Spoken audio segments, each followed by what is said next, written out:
Welcome back to Talk Culotta, where we talk a lot of sports. I was just recently on Scott Alexander's show, Primetime Sports on WLAE, and he made sure to mention when he introduced me to not be confused by the other guy, the guy in Baton Rouge, whose name is Jordy Culotta, of the Jordy Culotta Show, who joins us now after LSU's dominating win over Southern University of Baton Rouge.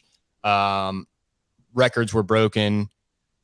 Fans were stoned on the field, walking out briskly to the 10-yard line before being just absolutely handled by policemen. And Garrett Nussmeier got playing time. All good things, but nevertheless, it was Southern, and we look forward to this Saturday in Baton Rouge, in Death Valley, as Mississippi State comes to town. And Mississippi State, as you may know, is coached by Mike Leach, who has a little wedding advice for anybody who's getting ready to get married this time of year. My wisdom would be you have to stay out of the way. No, and I wish you a very happy marriage, and I'm sure you'll have one. But I'm just telling you, when it comes to marriages, the women lose their mind. Your fiancé is going to lose her mind. Your mother-in-law is going to lose her mind. Your mom is going to lose her mind. Several of your sisters and female relatives are going to lose their mind, and they're going to barrage you with constant questions. What should we wear? And then, which of course my answer was, I don't care. And then, what color should the invitations be? I don't care. What should we have for dessert? I don't care. Should we suit this way or that way? I don't care. But see, I don't care is not satisfactory at all. And you're going to get caught in a catch-22, and I'm certain that you already have. All right, so you get the point. Mike Leach is a funny guy and has a great marriage counseling advice, and he mentioned catch-22.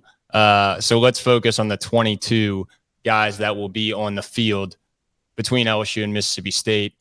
Jordy has all the insight, breaks down as, along with some other great members of the Baton Rouge sports media realm, what to expect looking ahead to this game. Obviously, I'm sure you can listen to the Jordy Culotta Show or watch it on YouTube and hear all the fun stuff and the positive stuff from what happened this past Saturday. But looking ahead, this is the real deal. And Jordy, I just want you to break down, first and foremost, let's kind of put Southern aside. We had an opportunity to see both Jaden Daniels and Garrett Nussmeier on the field. Does anything change in the quarterback regard, just to start, and then break down the game for me from what you expect? No, I don't think so. From a quarterbacking standpoint, I think that you got a view on, maybe why the slight in the competition. I think Jaden Daniels brings 3 years of veteran leadership starting roles at Arizona State. And, you can see in the way that he handles himself on the field. Nussmeier got into a little bit of trouble on Saturday and threw the ball up for grabs, and it cost him, 2 turnovers, 1 a pick six that cost him points. And I think he did some really good things on Saturday, but he made a couple of decisions that, he would want back. And, from Jaden Daniels' standpoint, I think one thing that's been really impressive with him early on has been his decision-making. And I think a lot of his decision-making goes into the experience that he has in college football. He's been here. He understands it. He's seen scenarios and situations that, are familiar to him. And he understands the importance of protecting the football. Not to say that Nussmeier doesn't, but he's just still going through some of those growing pains. And,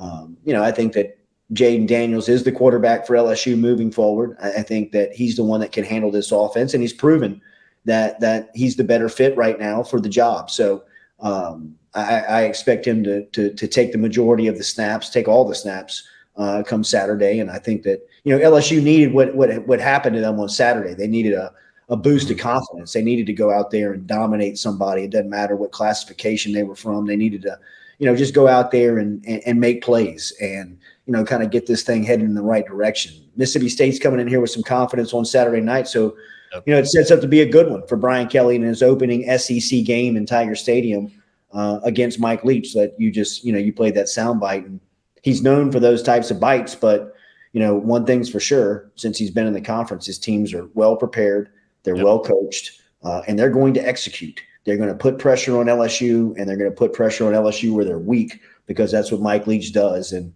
it's going to be a hell of a test for Kelly on Saturday night. Mike Leach's debut as Mississippi State head coach was in Baton Rouge in 2020 when the Bulldogs defeated the then reigning national champions of LSU. Again, in 2020, they've played each other 115 times dating back to 1896, which is more than any other SEC opponent besides Ole Miss. And one other kind of storyline that I read up on was the two teams have the most experienced receiving core in the SEC. State returned 72% of its receptions from a year ago, which only trails LSU 72.5% of their receptions. Those guys have returned, and obviously Keyshawn Boutte leading that charge. What's your approach when talking about this game each week, Jordy? And I know the season just started, but is your approach, how does LSU win this game? How does Mississippi State lose the game? Or how Mississippi State, how we defend their 2-0 offense and how they've been able to kind of get the ball to a bunch of different receivers. Like, what's your approach leading up to a game like this? Because it's not Alabama. Like, the approach to Alabama is, can we pull off the upset? What's your approach to Mississippi State? No, I think you got to be ready to defend the passing game. Obviously, Mississippi State had 10 receivers catch the ball versus Arizona on Saturday night. Will Rogers, he threw it 40 times. Mississippi State is going to put the pressure on LSU, on their secondary, a secondary that still has a lot of question marks as far as who they are and, what style they want to play. One of the things that Mike Leach has had tremendous success with, in particular versus LSU, is attacking these zone type concepts and forcing LSU out of these man-to-man situations and forcing them into zone. And, we saw it 2 years ago in the game that you referenced. LSU was running around lost. They had no idea where they were supposed to be, what was going on. And last year, I thought Durante Jones had a really good, he had a really good plan for Mike Leach and Mississippi State going back to Starkville. But, this year versus Matt House and a first-year coordinator and, Brian Kelly coming into the league for the first time, you're going to see, a coach that is going to put a lot of pressure on this secondary. He's going to make you guard. He's going to make you he's going to put a lot of emphasis on things that you don't do necessarily well up to this point. That's just who Mike Leach is. His teams are always well coached, always really well prepared, and they always go at things that you don't do particularly good. And I think that LSU has to be preparing to be able to pass guys off in the pass game as far as the defensive backfield goes, understanding zone concepts, not leaving your area, and being able to, guard the flat, the intermediate, and over the top, because he's going to attack you at all levels. This is always a curious matchup with LSU, just because of the way that Leach is able to prepare and kind of figure things out. Jordy, when I talk about the Saints defense, I would be ignorant not to mention kind of the big three of the big three levels. And right, that's Cam Jordan on the D line, that first level, the linebacker level led by Demario Davis, and the third level kind of protecting the deep ball and Tyrann Mathieu, your boy, the Honey Badger. Uh-huh.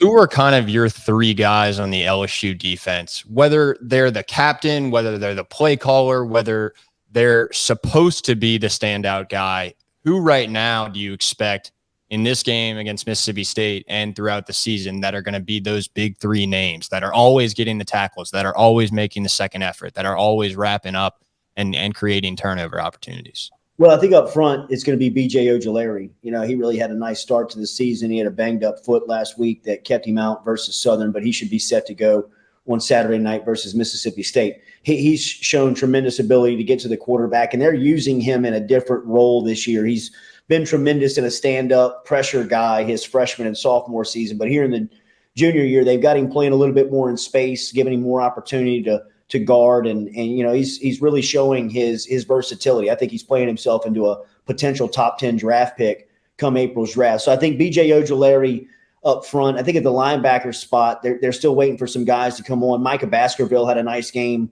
on Saturday with a pick six. My selection still is Harold Perkins there. I think you got to get him in the lineup. He's too talented. He's too good of a tackler. He's always around the football, and that's what LSU needs. Right now. They need somebody that can get to the ball and tackle. And I think Major Burns on the third level has really been consistent through the first 2 weeks, and a guy that really has shown, the coach is trusting. He's done a really good job of communicating early on. I know that Brian Kelly was urging his safeties to communicate a little bit better, but I think that Major Burns has set the bar there, and he's kind of that guy early on that you trust on that back end. So, Ojulari, Harold Perkins, a newcomer, and Major Burns, a transfer. I think, guys, it's all different types of makeup, but they've got the players at all levels that they can trust to make plays with. On the opposite side, the guys they have to defend, obviously Will Rogers, quarterback, threw 4 TDs, just 1 pick, 313 yards, went 39 for 49 against Arizona, and beat the Bulldogs 39-17.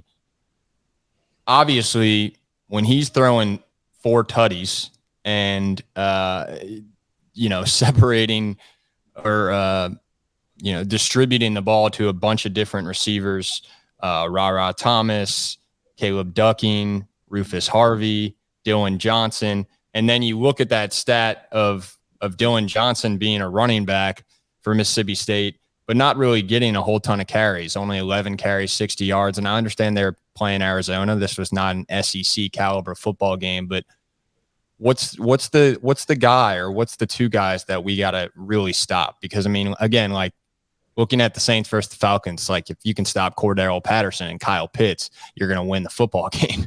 And what a game that was. I mean, we got this little tweet here, which I was laughing at from yesterday.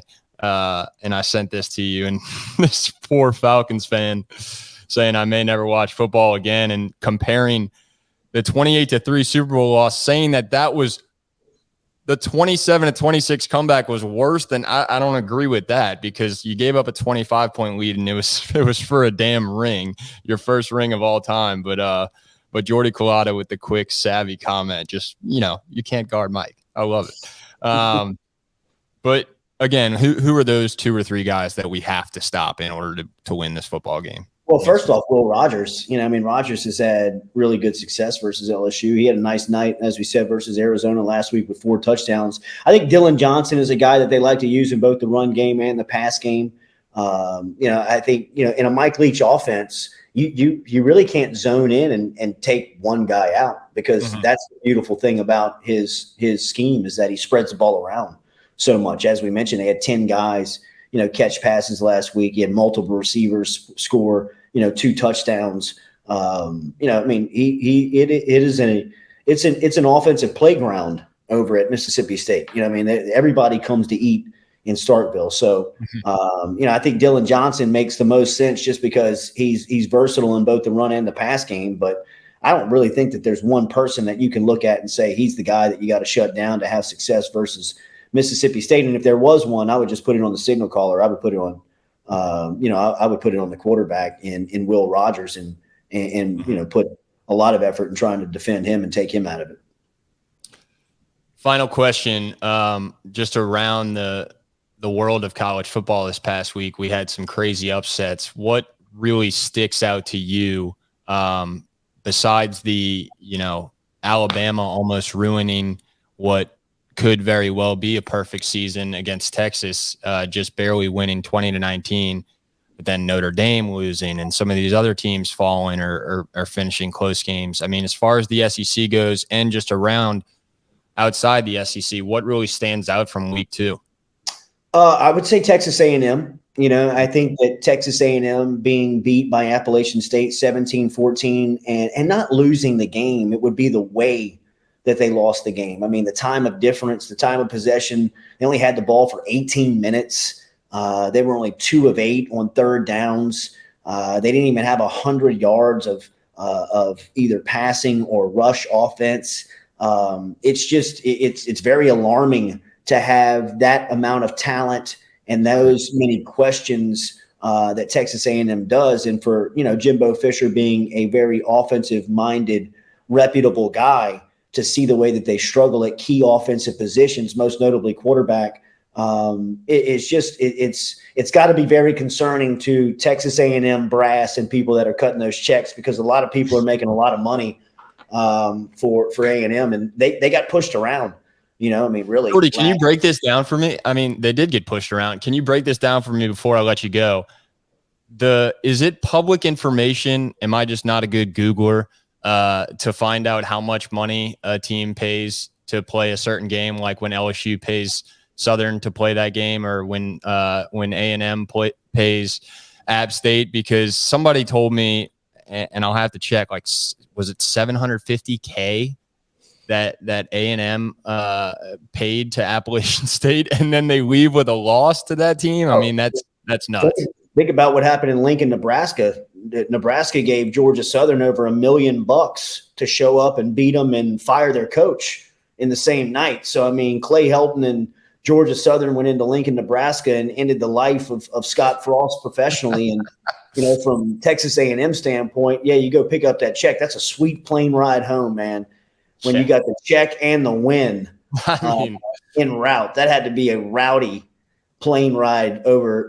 That's a hell of a flight too, man. I mean, that was a road trip from Boone, North Carolina into College Station, Texas. And like I said, that was no fluke. That was no accident. That was no, that happened on purpose. You know what I mean? The better team won that game.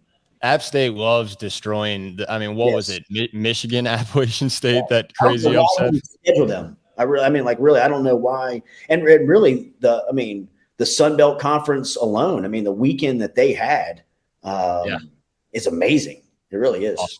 Awesome. All right, we'll tune in to Jordy Culotta throughout the week. I'm going to try to get T-Bob on later on this week, maybe Bobby Hebert to talk some Saints. And, LSU's 1-1, back to 500, and looking forward to Death Valley on Saturday night against Mississippi State. Jordy, be well, my friend, and we'll keep up with you. All right. All right, Jack. Thank you, buddy.